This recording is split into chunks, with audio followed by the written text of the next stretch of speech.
আজকে ইন্ডিয়ান একটা video clip দেখলাম। কলকাতার এক লোক বলছে যে বাংলাদেশের মানুষ হচ্ছে গরিব, আমরা ওদের খাওয়াই, আমরা যদি না খাওয়াই ওরা তো না খেয়ে মারা যাবে। আমি জাস্ট অদ্ভুত লাগলো এই কথাটা শুনে যে আমরা ইন্ডিয়া থেকে আমদানি করি, তার মানে ওরা আমাকে খাওয়ায়। আচ্ছা, ইন্ডিয়া যে আমেরিকাতে যে বছরে যে $70 বিলিয়ন রপ্তানি করে, তাহলে কি ইন্ডিয়ানরা কি আমেরিকাকেও খাওয়ায়?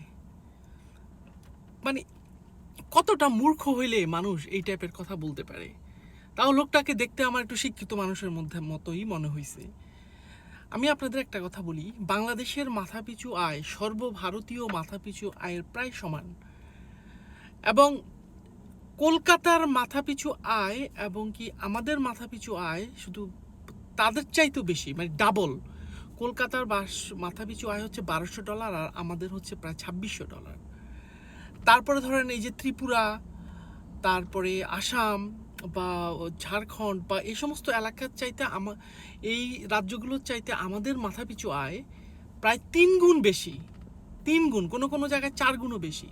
মানে ওদের মাথাপিছু আয় হচ্ছে সাব সাহারান দরিদ্র দেশগুলোর মাথাপিছু আয়ের সমান। আর ওরা আমাদেরকে বলে যে ওরা আমাদেরকে খাওয়ায়, আমরা কাঙ্গাল দেশ।